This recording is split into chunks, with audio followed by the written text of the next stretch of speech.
Ration కార్డుకి apply చేసుకుంటున్నాం. మీరు చెప్పినంత తేలిగ్గా ఏమీ లేదు. చాలా ఇబ్బందులు ఉన్నాయి, చాలా పొరపాట్లు ఉన్నాయి. సచివాలయంకి వెళ్తే అక్కడ ఎవరు పట్టించుకోవట్లేదు.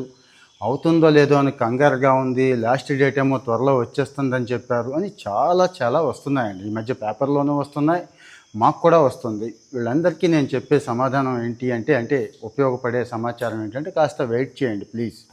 సర్వర్ కాస్త డౌన్ ఉంది, అప్డేట్ చేస్తున్నారు, ఇబ్బంది లేదు. ఇంతకుముందు ఏది పెళ్లి కార్డు తెచ్చుకోండి అది ఉంటేనే, వివాహ ధృవపత్రం తెచ్చుకోండి ఉంటేనే అన్నారు కదా.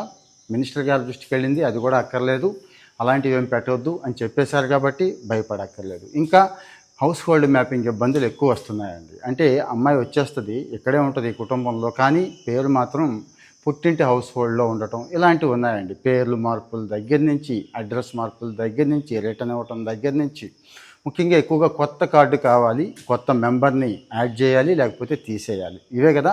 సాఫ్ట్వేర్ చేంజెస్ కూడా కొన్ని జరుగుతున్నాయి. సచివాలయం స్థాయి సిబ్బందికి ఒక మాదిరి అవగాహన ఉంటుందండి, పూర్తి అవగాహన ఉండదు పాపం. చిన్న స్థాయి ఉద్యోగస్తులు కదా, అనవసరంగా కంగారు పడి వాళ్ళు ఏది చెప్తే అదే ఇంక అయిపోయింది, ఫైనల్ అయిపోయింది అని కంగారు పడి తిట్టుకోవద్దు, అనవసరంగా హైరాణ చెందొద్దు. ఏం పర్వాలేదు, 100% హామీ ప్రభుత్వం ఇచ్చింది, అందరికీ ఇస్తాము. డెడ్లైన్ కూడా ఏమీ లేదు.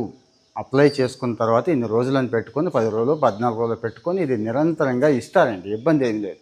నాకు తెలిసి అయితే ఒక 2-3 నెలల పాటు ఇస్తూనే ఉంటారు, కంగారు పడాల్సిన అవసరం లేదు. అన్ని సమస్యలు క్లియర్ చేసుకుంటూనే వన్ బై వన్ చేసుకుంటూ వెళ్తారండి. ఒకసారి అనౌన్స్ చేశారు, బోల్డ్ అన్ని సమస్యలు ఉన్నాయి. ఇక సాఫ్ట్వేర్ దగ్గర నుంచి గతంలో జరిగిన సర్వే లోపాలు ఇలాంటివి ఉంటాయి కదండి, ఇవన్నీ సరి చేసుకెళ్తారు. సచివాలయంలో చేసుకోండి ఫస్ట్ వన్.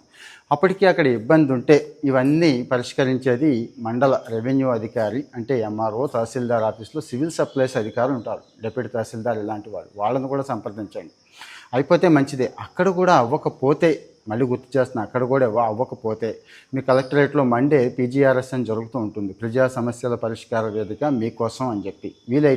వీలైతే ప్రత్యేకంగా వెళ్ళక్కర్లేదు, వీలైతేనే వెళ్ళండి. అప్పటికి అవ్వకపోతే హాయిగా 1100 అని ఒక నెంబర్ ఉంది, దానికి ఫోన్ చేయండి. వాళ్ళు నోట్ చేసుకుంటారు, మీ సమస్య వివరంగా చెప్పండి, వాళ్ళు రైజ్ చేస్తారు, ఆ ఆఫీసర్కి పంపిస్తారు. అంటే జిల్లా కలెక్టర్ గారికి స్వయంగా పంపిస్తారు. ఆయన ఆ మండల స్థాయి, డివిజన్ స్థాయి ఆఫీసర్కి పంపించి ఆయన క్లియర్ అయ్యేలా చూస్తాడండి. సో భయపడాల్సిన అవసరం లేదు. ప్రభుత్వంలో ఉన్నాను కాబట్టి, ఈ పనులన్నీ చేస్తున్నాం కాబట్టి నేను అథెంటిక్గా చెప్పగలను. మీకు ఇన్ని రకాలైన సాయాలు అయితే ఉన్నాయి. కాకపోతే కొద్దిగా కంగారు పడిపోయి నిరాశపడతాం, ఎవడో ఏదో చెప్పి ఇంకా ఆందోళన పడేలా చేస్తాడు, అవన్నీ నమ్మొద్దు. సో ప్రభుత్వ సమాచారం, అంటే ప్రభుత్వ స్కీముల సమాచారం కూడా మీకు నచ్చుతుందా? కామెంట్లో పెట్టండి. ఇలాంటివి కూడా అవసరమా చెప్పండి ప్లీజ్.